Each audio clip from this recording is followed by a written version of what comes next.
Do you wonder if others are dealing with the same project management challenges as you? Not sure where to turn for guidance and leadership? Office hours are in session as we discuss project management and PMOs with global leaders, hearing their story and learning their secrets to success. Our goal is to empower you and help you elevate your PMO and project management career to new heights. Welcome back to Project Management Office Hours with your host, PMO Joe. Welcome, everyone, to Project Management Office Hours. We're the #1 live project management radio show in the U.S., broadcasting to you from the Phoenix Business Radio X studios in Tempe, Arizona. I'm your host, PMO Joe, and for the next hour or so, we'll be talking project management and agile and anxiety and a whole bunch of different topics with our special guest. Of course, we're coming to you at a special time this week as we have Fatimah Abbouchi joining us from Australia. So rather than asking her to be up in the middle of the night, we accommodate, of course, and try to make this a more hospitable time for her. Before we get into the show with Fatimah, just want to mention the PMO Leader community site has been creating such useful content. We are now into a rhythm. We're now producing every 15th of the month the Great Practices podcast, which is a fantastic episode hosted by John-C and Chris as they talk to PMO leaders around the world and get from them a great practice that they've picked up over the years, and they're willing to share that with all of you. We have the Spotlight on Thriving Services webinar series. They just had their first episode in September featuring the PMO squad, which was nice to be in the spotlight. And the next show will be coming up on October 21st. That will be a monthly show as well. So on the 21st of each month or around that time, you'll get a new spotlight on a service-related company. And also the certifications around the world. If you're wondering about the alphabet soup of project management-related certifications, our host, Michael O'Connor, interviews people from one of the project management associations. Last month, he talked with Rebecca Fox from the Association for Project Management, or APM, as you may know them. And you can catch all of those episodes, plus some new shows, such as the Book Club, which we're going to be coming out soon. And you can visit all of that on the PMO Leader website at www.thepmoleader.com. Also want to thank our sponsors, the PMO Squad. They're a premier PMO consulting firm in the United States. And you can check out their website to learn about the purpose-driven PMO and ask yourself, where are you in your project management journey? They can help you work your way and navigate through all the pitfalls that you can face along that journey. Finally, a reminder, all of these shows are recorded and we release them as a podcast. You can catch all the past episodes on Apple Podcasts, Spotify, or iHeartRadio, or projectmanagementofficehours.com. Go out there and check out all those great episodes. Speaking of past episodes, Fatimah Abbouchi is a repeat guest for us, and she's joining us live. Thank you, Fatimah, for joining us once again. Look forward to chatting today. Sounds good. I'm sure we'll, and we promised that we would do a second episode because we had so much to talk about. So I figured that we might as well do it. So it's good timing, and thanks for making it a good time for me this morning. Absolutely. For those maybe who didn't catch the first episode or aren't familiar with you, can you just do a brief intro and share a little bit with the listeners, a little bit of your story? Yeah, sure. I fell into project management about 18 years ago, and I've been in it ever since. I've worked in over 25 companies across 16 countries and 16 industries globally. I've worked across all gamuts of project management, right through from strategy to delivery execution, and quite heavily in the PMO and governance space. Over the last 6 years, I've spent pretty much the last 6 years figuring out the divide between the governance needed and governance needed for an agile environment, because obviously agile has grown so much more in the last, I think personally, in the last 10 years than it has in the last 20 or 30 years. So there's a big disconnect. There's a lot of companies that have gone down different paths. I'm sure we'll talk about that. So I've basically been helping to work out how we bridge those gaps. And then more recently, I've set up a not-for-profit in the mental health space, which is a space that I'm very, very passionate about. and also some new workshops that hopefully we'll be bringing to market very soon as a result of some of the great work that the team's done during lockdown, which has been a bit of a quiet time for us, and it's just been a good opportunity to see things move from there. But yeah, so all things projects and PMO is my bread and butter, and I really do enjoy doing that, as well as recent work with the PMO leader as well, which has been a really good new opportunity and partnership for this year as well. Yeah, I was about to mention, in full disclosure for our audience, Fatima and I have gotten to know each other pretty well over the past, I guess, 6+ months, and we have formed a partnership so that the PMO leader is now a joint venture between the two of us, where we're collaborating to make sure that we bring an agnostic global community together, that we're not tied to a specific methodology or framework, but we're tied to the industry, right? We're tied to getting better. So the PMO leader has become the go-to global hub for information sharing, networking, and services. If you're a PMO leader or in a PMO, certainly go out there and check it out, and excited about some of the new features that we'll be rolling out in the months to come. So let's jump into something that you had mentioned. We had talked about it a little bit on the last show, but to be honest, I didn't really know you back then as well as I do now. And when we start talking about mental health and anxiety, it starts to almost become an uncomfortable conversation, right? Because it's not part of maybe the norms of society. And now that I've gotten to know you a little bit more and you've established Return of the Panda, I feel more comfortable talking about it with you, and help everybody understand a little bit about what your mission is and what you're working to accomplish with Return of the Panda. Thanks, Joe. And you're right, it was very early days, but a lot of work has been done to date. Just for background, for those that may not know or have heard me speak before, I've been suffering from an anxiety disorder probably since pretty much all my adulthood. It's been quite a long time, actually, since I fell into the world of anxiety, not knowing what it was prior to that scary night that I had where I had a full-blown panic attack and ended up in hospital. I've spent probably the last 15 plus years trying to crawl back from the overwhelmingness anxiety as it debilitates people. And obviously it affects people in different ways, and I understand that completely. My anxiety is a bit of a general anxiety. And one of the things that I realized over the years is there's a lot of hard work and learning that I was fortunate to be part of, whether it's through having conversations with psychologists, whether it's through reading books that I might have found, whether it's through simple techniques, things that I've personally then taken and applied to my own life and have helped me. And since then, I've also helped others in my family as well. A number of people in my family have anxiety or depression or both. And so I've been really fortunate to be able to share those learnings.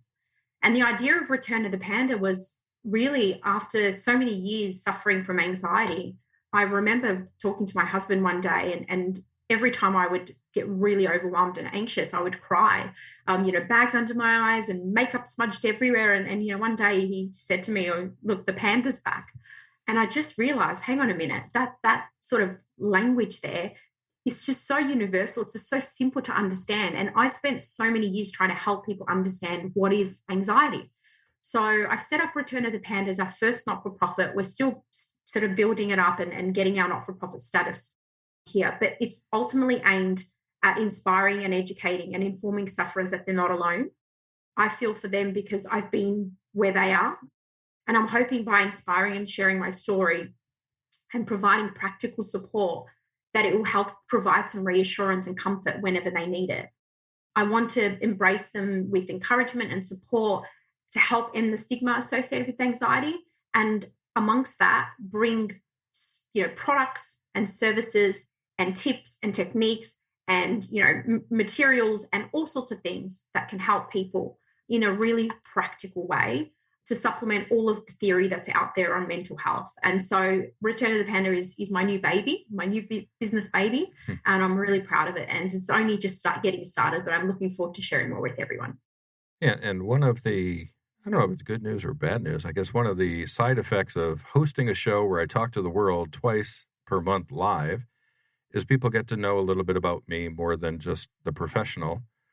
And everyone knows my oldest son went to Navy boot camp this year to get into the Navy. And while he was in boot camp, he started suffering from anxiety. He had symptoms prior to going into boot camp, but nothing like he was experiencing in boot camp. And you and I had chatted about this, and you had given me some kind of tips to be able to chat through with him. Unfortunately, you can't really chat to them directly. So you write a letter with some ideas in it. It gets there 2 weeks later, and by the time they respond back, it's, they're beyond it.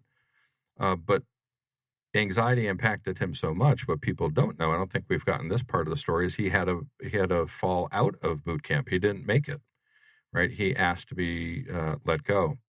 And it wasn't from physical capabilities. It wasn't from desire. It was he couldn't handle the anxiety of it. And now that he's home, a lot of that has subsided and he's getting back into his normal rhythm of things. But it impacts all of us, even if it's not us, right? And I think that's part of your messaging, right? As you talked about your family, how many of us out there are impacted, either ourselves or family members or friends that deal with these symptoms, and we don't know how to work with them and how to help them through all that.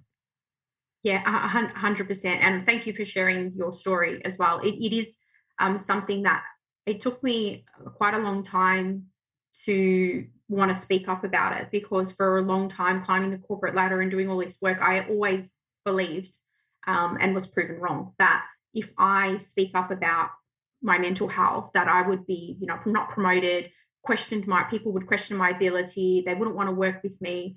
But it came to a point for me where it became a point in time where I just got so concerned that we were sort of hiding mental health under the covers. And a lot of times, in particularly what I've seen in corporate, it very much is so. I think COVID's actually opened the door for a wider conversation on mental health, which is amazing, if one positive has come from it. And for me, it was like I got to a point in my career where I said, you know what, if people don't want to work with me or don't want to liaise with me or want to judge my work based on the fact that I have a mental health condition, then that's their decision.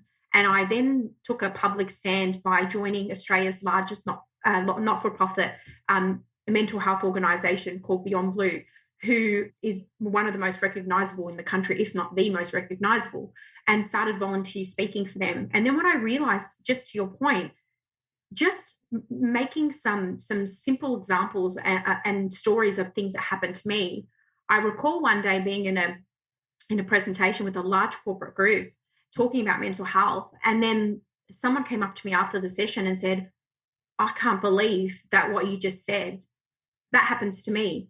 I didn't know that was anxiety. I thought I was crazy or something was wrong with me.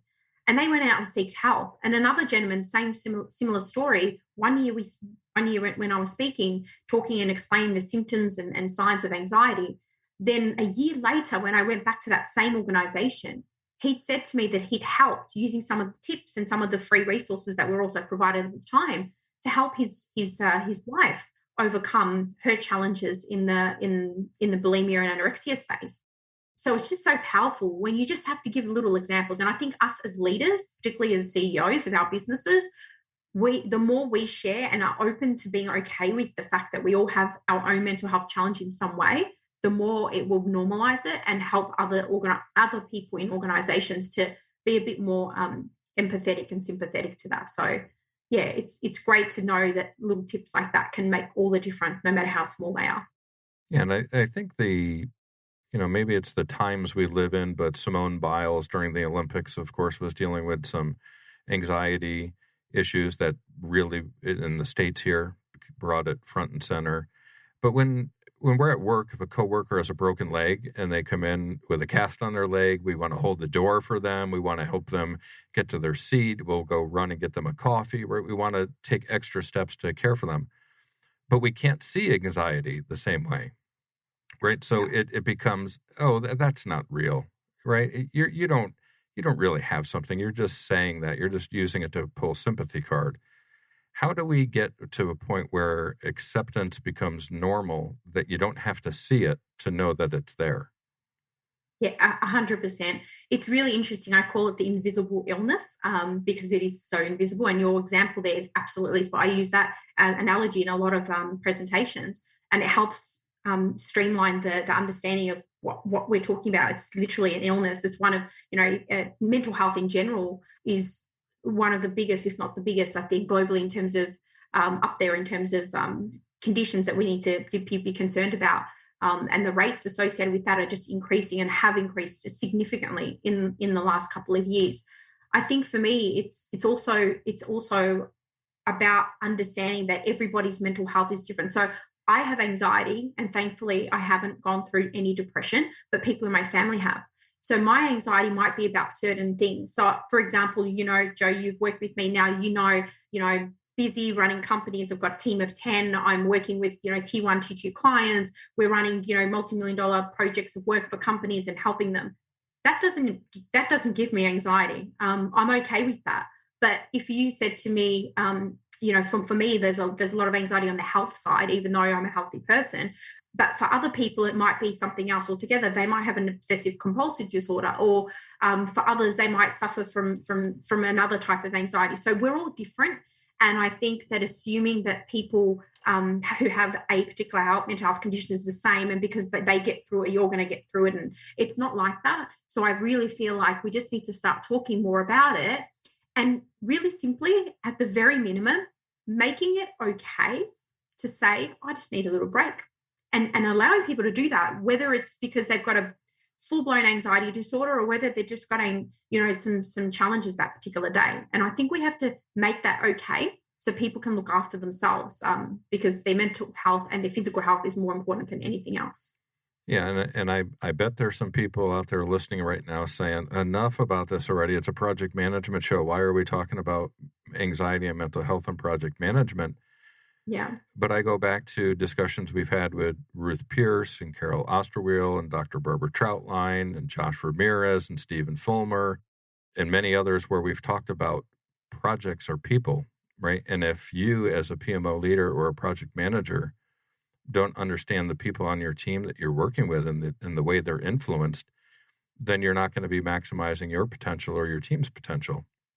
And really, this is certainly it's beyond project management, of course, but it's also so important to project management. If we truly are going to be leaders of teams, then we have to be able to understand how to work with each of our teammates individually and the challenges that they may be dealing with, whether it's mental, physical, or professional. How do you connect those, the professional world of AMO and the nonprofit world of Return of the Panda and your personal experiences? Do they ever overlap and intermingle? And do people say, listen, you're a project management person, go back in the corner and don't preach to me about mental health. What do you know about that? Yeah, absolutely. I feel like they're completely interrelated in every sense of the word. Part of the reason why we also set up Return of the Panda is I do get asked from time to time by clients to help with that side of things, and helping uplift culture in an organization. People assume that culture is one thing or it's another. There's a whole realm of things that relates to that, and sometimes it is that people are challenged and struggling. I've seen so many teams in the last couple of years specifically that are absolutely drowning in work. They are overwhelmed. They are struggling beyond measure. And then some managers are overloading more work, but instead of stopping to ask them, hang on, how can we make it more simpler? And when we think about PMO and project management and creating efficiencies and removing waste and eliminating duplication, that's at the core of everything that I like to do. So for me, when I go into an organization, I don't think about just what can I do to achieve goals that I'm trying to achieve? I think, how can I make life easier for this staff? How can I make it easier for the people that have to deliver this work? Where can we remove waste and duplication? The more that you alleviate those things, it's going to help give space for people to focus on their own physical and mental health. But often companies don't realize that there is more underlying issues that they're not seeing. So one of the things that I think companies have been doing a lot better with is they've improved their employee assistance programs, which I think is great because it means, trained professionals. By no means am I a mental health professional. I've only got experiences to talk about. But in these organizations where they're bringing in counselors and trained psychologists and psychiatrists to actually work with people. And I think for us as managers and as individuals, at the very minimum, if I can see some signs, if I can see someone struggling, sometimes I've had people open up to me about very serious physical conditions that they've had. As a consultant, to hear that, it's my duty to make sure that that person feels safe. And if that's maybe asking them to, go to a particular place, whether it's the employee assistance program or maybe referring them to a mental health hotline, whatever it might be, it's just being aware of that. And I think the two are completely intertwined. And I think you can't focus on just the business side of it without thinking about people's mental health, because like you said, it's people at the end of the day. Yeah, thank you for all of that description. And we'll start digging into the PMO type stuff here in a second, but how can people learn more about the nonprofit and get involved if they'd like? A best place to start is go to www.returnofthepanda.org. And on our website, you'll find ways to contact me, more information. We've also got a resources page with helplines, things that have been useful for me, whether it's checklists to check your mental health, etc., and from other reputable sources. And also, if you register on our website, you'll be notified of a product that I'll be launching to help those that are suffering like me, that I use, that I think can really make a difference. So if you want to get in touch with me, www.returnofthepanda.org, best place to start, or via LinkedIn as well. Awesome. And I wanted to make sure that this was our first topic on the show today because it's the most important topic on the show today. We're in the project management community, but first and foremost, we're people. At the PMO Squad, we don't talk about work-life balance.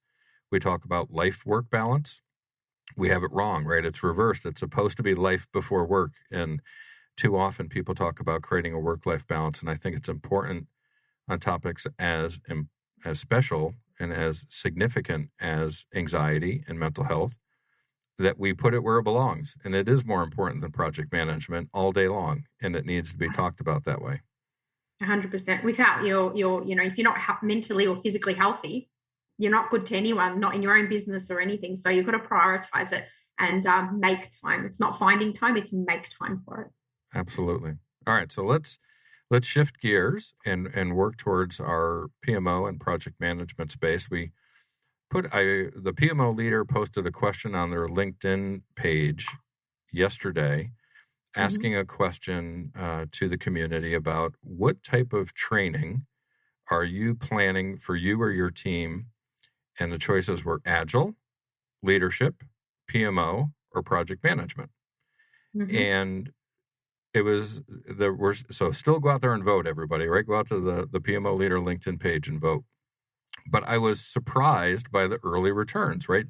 When people think project management, or PMOs rather, they think project management, right? It's a program, portfolio, or project management office. But the voting on the poll is showing that the number one training they're getting is in agile. So how is this all happening, Fatima, right? How are we getting agile and the PMO coming together as something where it seemingly used to be two separate worlds are now merging into one?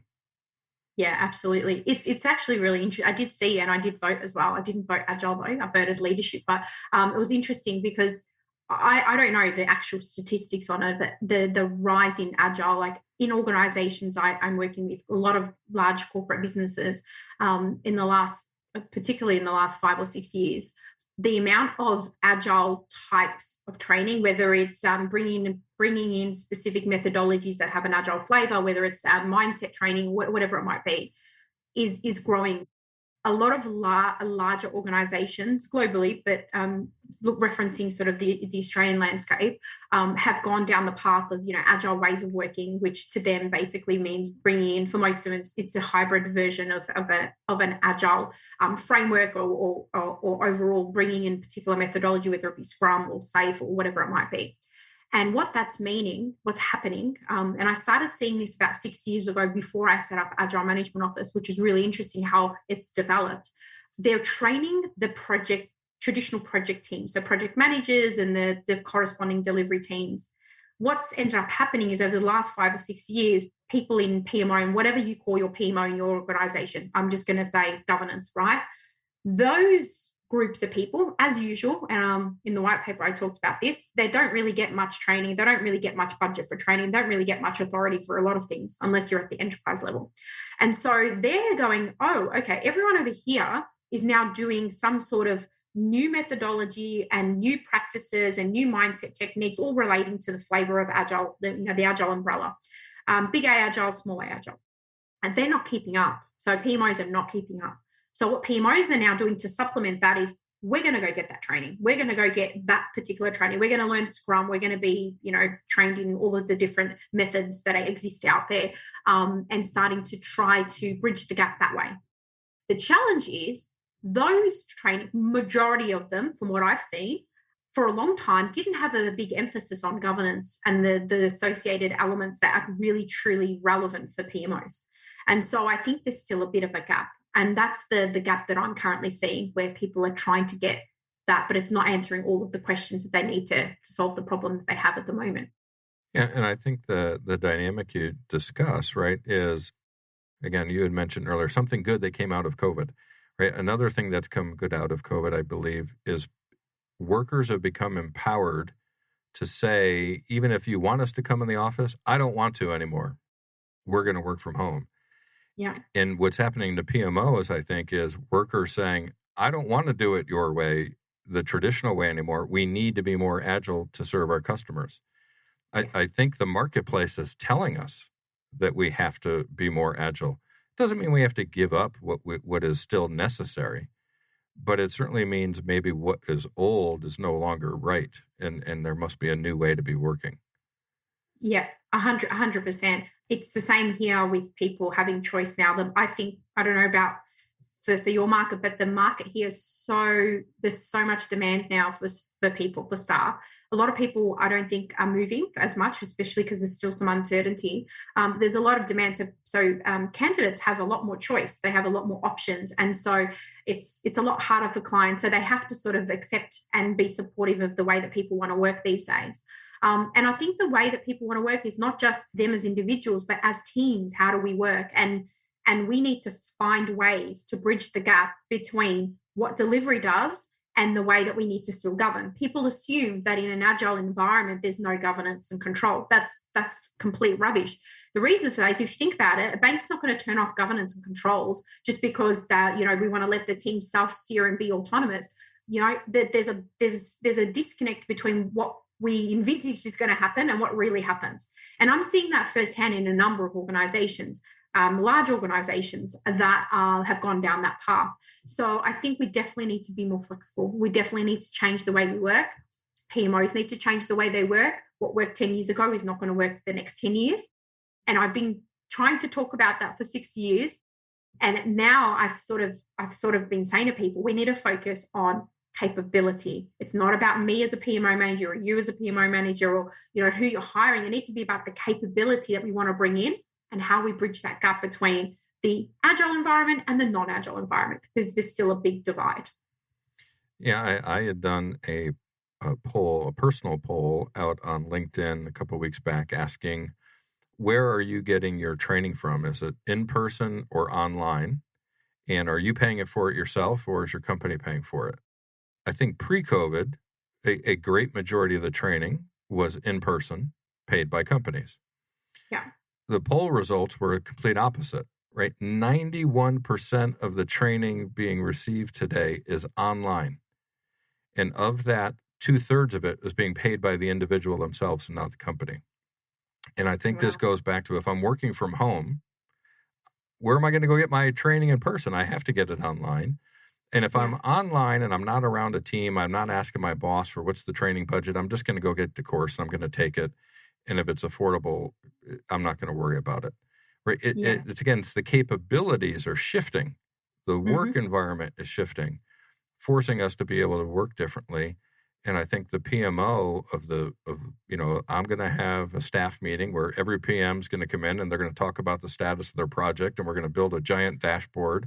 Can't do that anymore, right? Because we're all in a remote setting. So we're being forced to have a different set of capabilities to be able to deliver value back to our organizations differently. 100%. Yeah. I think it's really interesting because you're right, with things being remote, that's definitely forced a shift and it's probably accelerated it. People, a lot of organizations didn't even have, technology that they were using to do, virtual meetings and things like that. They've had to elevate that and do a lot of projects to get some of that off the ground as well. I think for me, it's about focusing on how do we increase overall collaboration and productivity. From that perspective, we're working remotely and we probably will for a little while yet, but still it doesn't mean you don't have collaboration or productivity. We need to increase productivity more so, in fact, because you get less time with people and everyone's working different hours. It's for me, capabilities about incremental focus on the specific needs of the organization, that team, that delivery function at that point in time. It's about reducing risk, reducing duplication. It's helping the PMOs to help delivery teams stop pushing back on them, because we know that happens a lot as well. It's about being flexible. It's about, I basically say it's about putting agility into governance, not putting governance into agile. And to me, that's at the heart of it. And PMOs need to figure out how to do that. I feel like we have been practicing that for the last 6 years as a business and really gotten to a point where it now makes sense. And so next year, the first workshop around Agile and the PMO will kick off to cover a lot of the learnings that we've had, but we've delayed it because it's just so much that we've got to cram into it to really share those learnings and insights. You read my mind, because I was going to ask about the workshops. You had mentioned them at the beginning during your intro, and that seemed like a perfect time to ask it, and you mentioned it. So what's some of the detail? What can people expect from that workshop? So at the moment, the one that is happening right now that we're doing virtually is about project management for non-project managers. And that's really to help all of the peripheral functions that work with projects understand projects better, HR, finance, etc. And it's something that we're running online and virtually, and it's a series. So it's over a period of weeks and it can be flexible. The Agile and the PMO one is about helping PMOs that are ready to make a change and are looking to find ways to bridge the gaps, and the approach, and using the AMO method, the approach on how to do that. So it's not going to dictate you must do this and you must do that. It's more about what's the journey that you need to take to help bring your PMO on that Agile, I was going to say Agile train, but I don't want to confuse it with the release trains, but bring it on that Agile journey and help bring the business and bring the delivery teams on board that journey. And there's multiple modules. So we'll have probably about 6 to 8 modules at the moment. And it will cover everything from, let's just start off with what is Agile and what is out there that relates to Agile, whether it's the methodologies that people use when they're thinking about it, the mindset side, and all of the activities and behaviors across the different capabilities of PMO. So it's really very full on. And yeah, I think it's not going to be for everyone. I think some people that are not really willing to change the way that they've done something for 20 years probably won't like it. But if you're ready to be innovative and think about new things, I think it'll be really great. Yeah, I always enjoy going into clients and just ask, why do you do it that way? And the answer is, well, that's the way we've always done it. Yeah. Right. And it's like, well, I think now's the perfect time to stop doing it the way you've always done it. Right. I mean, obviously things are different. It can't be the same from 20, 15, 10 years ago. It's a new world. It's a new business. It's new customers. Everything else has evolved. Why hasn't your process? 100%. Even the PMOs themselves. I mean, what I did 15 years ago on the first PMO, there's obviously insights and lessons learned that I've taken along. But the PMO that I'm helping an organization at the moment, what I'm doing for them, one of the first questions I got asked by one of the managers is, so what kind of PMO are you putting in place for us? And I said, I don't know that yet. This was day one. I don't come in knowing, because then I'm ignoring their environment, their culture, their process, their current situation. What stage are they up to? We've got an ebook coming out that will talk about this a little bit more, but what stage are they up to? Have they ever heard of a PMO before? Or am I coming in and this is completely new to and it's been foreign to them? Or are they someone like a really large organization that's had so many, some great ones and maybe some not so great? So you've got to understand that before you can really make an assessment on what you're going to do. And any PMO that comes in and says, right, this is what I'm going to do after a couple of days, I would say that they're probably going to get it all wrong and not bring in that flexibility and agility that's needed for the new world. Yeah, PMO in a box is a nice slogan, right? But it's it's really impossible to do that, right? And there aren't two PMOs that are exactly the same. How can we have a product that's fit for everyone? Yeah, I agree with you. And I think there probably was a period of time, even I thought PMO in a box, using that analogy was something that made sense. I mean, obviously that was my naivety, and I've definitely now have worked, in so many places. I'm going, wow, this is so different, industry different, country different. So the way that sort of I've been going about it now is, as I said, about capabilities. It's about bridging the company's gaps using capabilities. And it's about helping them to identify what they need, what capability they need, and then using the framework to actually roll out based on co-creating a roadmap with them. And then you start putting things in place. You don't just come in and start putting things in place, because like we've learned from Agile, if you don't have a clear upfront, product owner that has clarity on what they want to achieve, or you don't have clarity on what you're building, you're going to get into a lot of trouble. And obviously we know that from Project Management 101, but we should use that in PMOs as well. And often I don't think we do. All right, I'm going to throw an oddball topic off at you here now. You had published, I don't know, maybe a few months back, that you were starting up swimming lessons. Yes. How did that go? At one point, I know you were posting updates. I didn't see the conclusion. You may have already published this, and maybe I'm late to the party. But how did it progress? How did it go for you? So I'll tell you that I'll start at the end. It's on pause because we have such strict lockdown laws that they were not allowed to continue with them. Right. But if I take you to the start, the reason I started swimming lessons is because I nearly drowned in high school. In our Olympic swimming, I think it was Olympic-sized swimming pool. And the bloke was completely terrified of water ever since then. We never could afford swimming lessons growing up, so that was something that we never did. But during the journey, I've tried many times in my adult life to do swimming lessons, and I've never been able to get there. But more recently, I realized it was a mindset shift. And when I realized it was the mindset that was holding me back, the fear, the anxiety, and the mindset, I was able to actually get really good. And I think I've improved to a point where if you threw me in the deep end, I probably could survive, unlike in high school where I nearly drowned. Yeah, I can't remember the reference, but I saw something recently. There was a young girl who was getting swimming lessons, and they had progressed to the point where she was going to have to swim underwater. And she was fighting it, right? Telling her parents, I can't go. It's it. I'm done. Not going to do it. So the mom said, all right, that's fine. I understand. We're around Halloween time. Let's do some bobbing for apples. And they got a big tub, filled it up with water, put the apples in there. And she was going down. She was grabbing the apples with her face and come out. And mom said, you did it. She said, what? She goes, yeah, I got an apple. I said, no, you put your face in the water. This is no different than being able to swim underwater. And the only difference was the mindset shift, right? It went from something enjoyable versus something she was dreading. And I think you spoke to the mindset shift. I want everybody to understand how powerful the mind can be, right? As a barrier, but also as something that can motivate and drive us as well. And our employees in the workplace, and the people you need to get on the bus so that you can make the change that your project or PMO is making for the organization. It's the mindset. So I love that story. I can resonate with it quite well, but you have to also be aware that it is the mindset. You have to go, now I understand. And it took me a long time, most of my life, to have that connecting sort of point.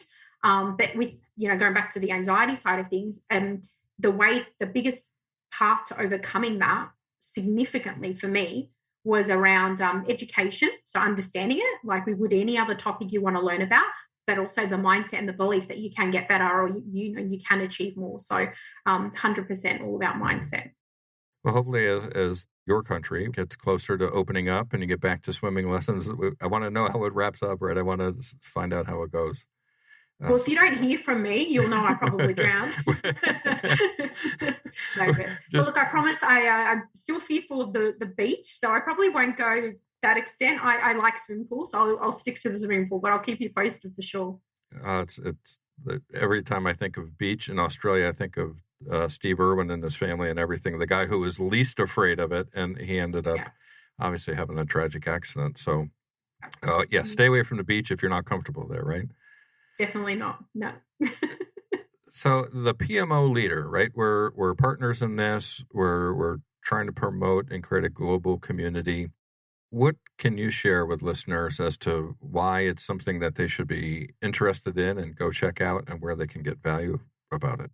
I think the thing that I'll probably start with is the fact that it's been about 6 years that I've been in business, and I've not really ever considered partnering with anyone or anything, because not that there's not good ideas out there, but when you partner, you want to actually believe in what it is that you're actually partnering with, and you want to know that you can add value. And I think what I really like about the PMO leader not only is the membership free, and this may sound like a sales pitch, but it's completely not. But the fact that right now, the thing I love is we've got a book club that will tell you about what people are reading that is going to help you. I think mine's being featured soon, which is exciting, or the white paper. Two, you've got a podcast series with different people. You've got this, the thing that I'm looking forward to is having somewhere which tells you all the certifications from all the different providers, as opposed to being, we're just selling this provider, or we're selling this method, or we're selling this book, or we're selling, it's not like Joe, you and I just selling, we're selling our workshops and our methods and that's it. No. Every methodology that exists is welcome to be part of this.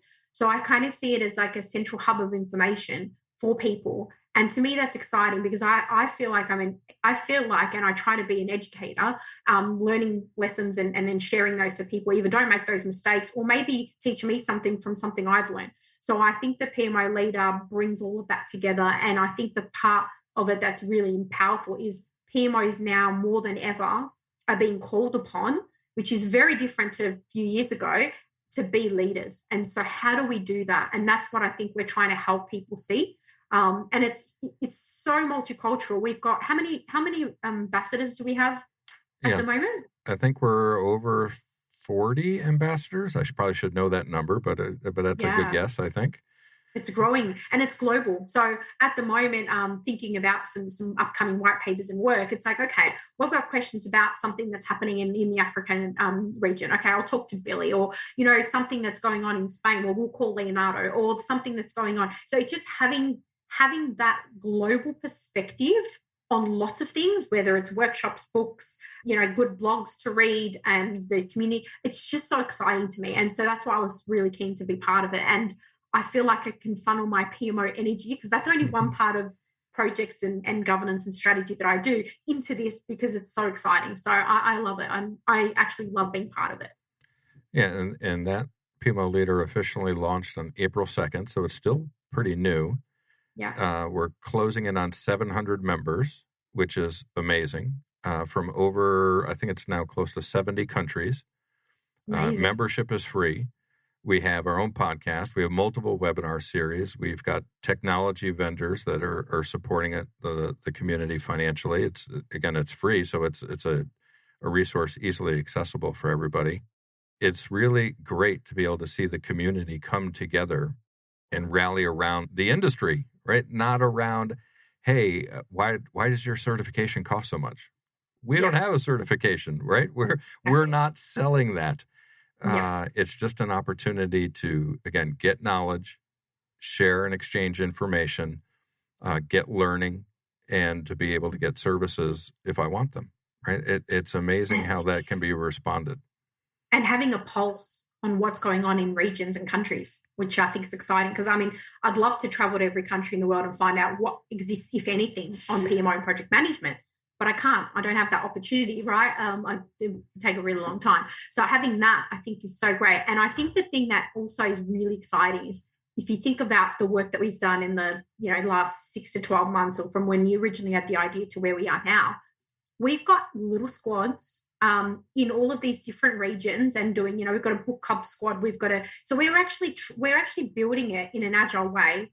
We've got a iterative plan of releases and the things that we're trying to develop.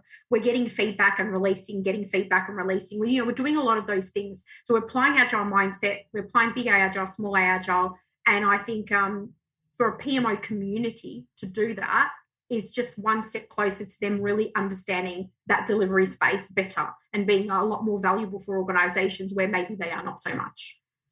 Yeah, another item that I received recently that to help me know that it's being successful is we've had 3 separate PMI chapters reach out to us asking to partner with us because they don't have services for PMO leaders within their chapters because PMI really focuses on the individual. Yeah. And they're not from the U.S. They're not from Australia. There's one from the Middle East, there's one from Europe, and there's another one in Asia. And until we have those partnership or collaborative agreements signed, I don't want to mention anything, but that is so refreshing to know that there's people reaching out to us now, not just to become a member, but saying, how can our chapter collaborate with you as an organization to be able to benefit our membership? And that is what's really empowering to me, to be able to see the reaction within the industry. Yeah, I think that's, it's incredible, and it's such a short period of time. I would like to circle back onto the leadership side of this, and I think something that might be really interesting is, I feel like, I don't know about you, you've probably been in PMO longer than I have, but in my experience at the beginning of the sort of my experience 18 years ago, PMO was really bad, like there wasn't much going on. It was very light touch. It then accelerated, and I saw quite a growth to it.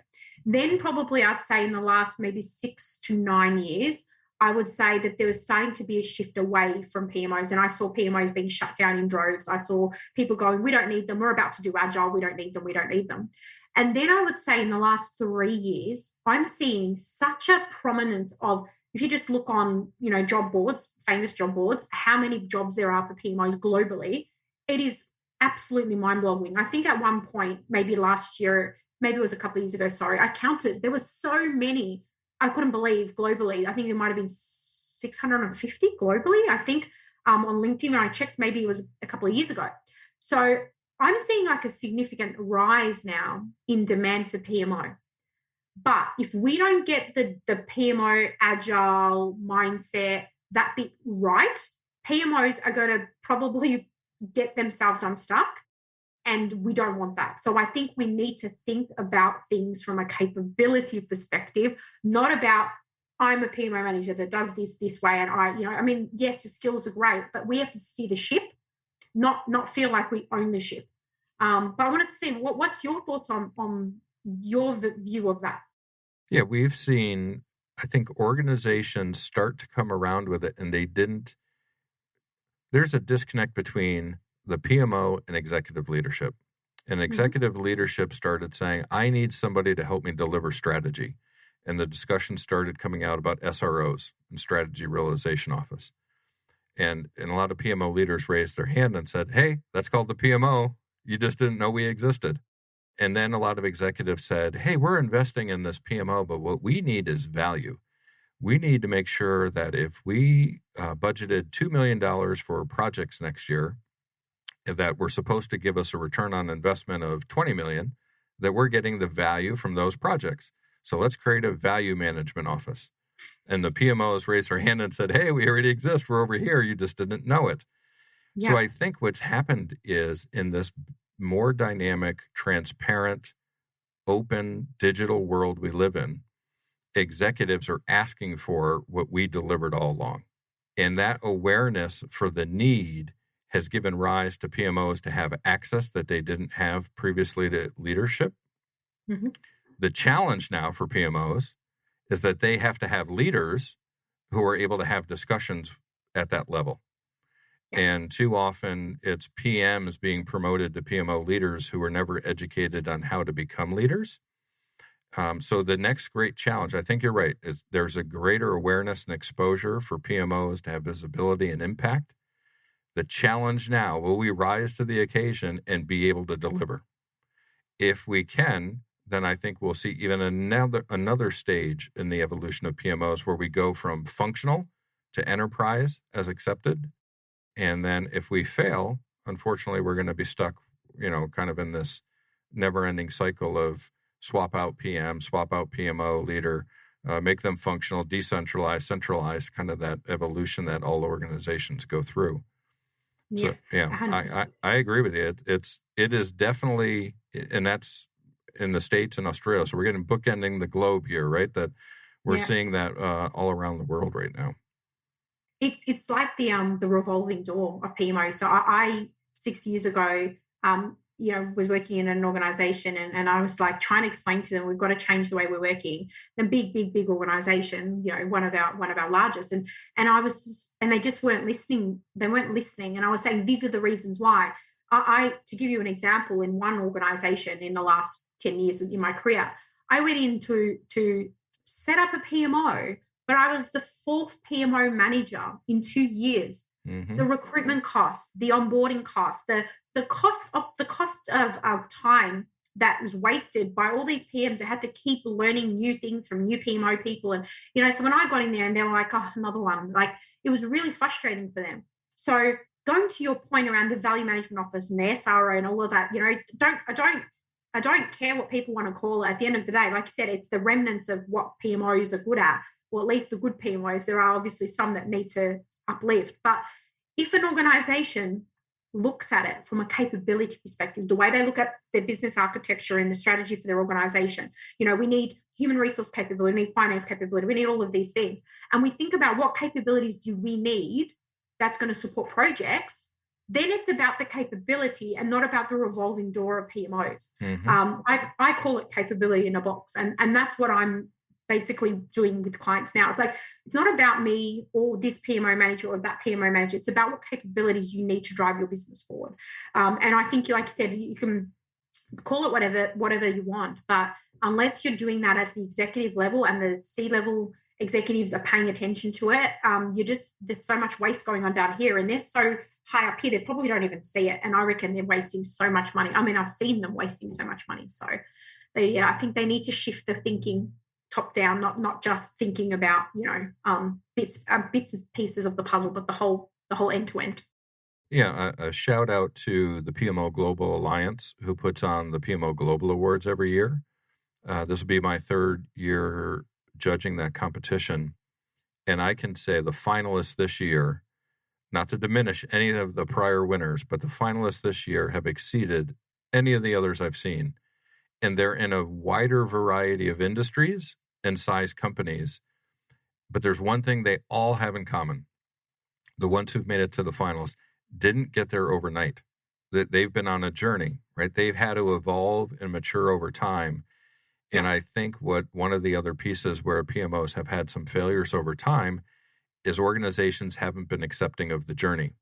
They want results quickly. They want to be able to see the impact quickly, and they want to be able to see that their investment is making a quick return. Every one of the four finalists have a very detailed, long history of slow progression, but giant impact at the end of the day. And my hat's off to all of them. November 11th, we'll find out who the winners are, or who the winner is of the PMO of the year from that competition. Just a plug for our show, I'm trying to get the PMO leaders for each of those four organizations to come on the show to be able to talk through them and talk through that experience for them to help understand. I mean, some of them there's one from El Salvador, right? Oh, wow. My husband's from El Salvador. Yeah, we're here in the United States. We can't get out of the first round. And there's a company in El Salvador that is just crushing it, man. They just have an amazing PMO. He's already agreed to come on the show, their PMO leader, so I can't wait to talk to him and share their story. Again, I don't know who's going to win. All four of them were fantastic, but I was so impressed by what they did just because of my expectations were so low, right, from an organization, which is probably more a reflection on me than them. But I was just, this is fantastic. It's a little teaser for shows coming up later this year and into next year that we're going to be talking some of the finalists in those award competitions. And let's not forget that you have gone from being in top 15 to top 8 for PMO Influencers of the Year as well, which is exciting. So congratulations on that. Thank you. But if we're going to do that, don't forget you were one of the final 3 last year, right? So, I think we both are making an impact, which is great. And congratulations to Bill Dow and Laura Bernard and Marissa Silva and Philippe Husser for being finalists this year, all deserving. And I'm interested to see. The only one I don't like is Philippe was in the top 3 last year, so he gets to go a repeat performance. He has an edge over the other ones, I think. Yeah, exactly. And you know what's really, I did judging the year before, I couldn't this year, but I agree with you in terms of the quality, and seeing that versatility of what people are doing is amazing. And I think the interesting sort of element of it all is, well, one, that there is an awards space for our field that is growing in popularity for sure. And the fact that there are some organizations that may not be successful in getting to a particular round, but they come back, and the progression between years is, I think we're mentioning is so great, and 100% agree with you with the progression, not just for these award finalists, but just in day to day. You go into a company and they go, okay, well, we want you to. I had one company who asked us to build a toolkit, the templates and toolkit. Yeah, we did that, but nothing changed. They actually probably went backwards as a result. But and we said, probably not going to get you the outcome you want. Yeah, I know. Just do the toolkits and templates, and someone else is going to come in and manage and set up the PMO. And it wasn't successful. It actually was really hard, because building those in isolation of customers is always going to be a recipe for disaster. So again, if we looked at what capabilities they want and incrementally introduced that would have been better. But yeah, it's so great seeing progression. And I think you're right. Like, it's a long journey, just like anything else in an organization when you're setting up anything new. So hopefully there's a bit more of that, but I'm looking forward to seeing who wins. Yeah, I always talk to our clients about, I ask, do you have children? And they say, yes. And I say, okay, do you have any teens? And they say, yes. And I said, do you want them to be adults? And they say, yes. And I said, you want them to mature faster than they're capable of, right? And it's the same with organizations, right? You can't just wish that you were more mature. It takes time. Maturity is an evolution. It doesn't happen because you want it. It actually takes time. 100%. Look, I love this conversation, because I everything we're saying is completely in sync, I feel, because obviously we've had the last 6 months working together, and obviously PMO leader and what we're trying to do there. But just that analogy there, I love it. First of all, I just want to say I don't have teenage kids, but I just love that. But I think the journey thing as well is the journey is so we can stick. That's why. That's right. It's like, if you go around the world in 24 hours because there's some magic thing that lets you do that, nothing's going to stick in terms of memories and experiences and things you touch and feel and see and people you meet. If you do that in 365 days, it will stick. And so that's why I think people that don't understand PMO are trying to drive it. And I think sometimes that's because of where it reports into. And sometimes I think the wrong person is probably put into the role. Like you said, they're not given enough support, or they don't have the right background. And there's an assumption that they'll get it done, and then it fails, and then the company's back at square one. So it's like, let's think about it in capability. Let's stop thinking about it about the individuals themselves. They're part of the solution. So lots of great lessons and discussions today, right? Capabilities to drive our performance in PMOs, and use the capabilities as opposed to relying on people to be able to muscle their way through things. Being able to talk about the PMO leader in our industry and what's going on, and most importantly, again, becoming comfortable with mental health and anxiety, and going out to visit the Return of the Panda website to learn more about how you can learn, increase our awareness, and then also participate if need be as well. So thanks, Fatima, for joining us once again. Another fantastic discussion that the time goes by too quickly, and we could have kept going, I'm sure. What's any parting shots, or how can people get in touch with you? Any last things to share with the audience? Yeah, probably just, if you're not following me on LinkedIn, I'm sure the name's going to be in the post, but please do so, because I share a lot of free content quite regularly, inspiring posts or thoughts or ebooks, checklists, etc., whatever it might be. But if you connect with me on LinkedIn and your organization wants to know about the workshops that we've got coming up, and actually personalizing them to your industry and your organization specifically, and done in a really agile way, I'd be happy to chat with them as well. And obviously the returnofthepanda.org website to stay tuned on what's happening in that space. But yeah, we always run out of time. But you and I talk all the time anyways. We just don't record it. So maybe we'll do a bit more continuing conversation, I'm sure, in the coming weeks. Absolutely. So thank you, Fatima. Thank you, of course, to all of our listeners. And be sure to go out to projectmanagementofficehours.com. We just updated our website. So if you go out there and get an error, clear your cache and go back out and try it again because we did a redirect. So you might have lost the site that way.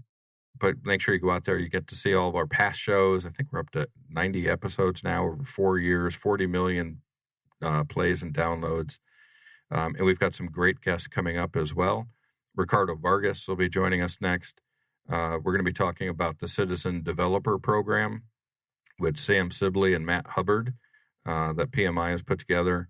Chris Ronzio from Trainual is going to come on and talk about playbooks and give us more information about that.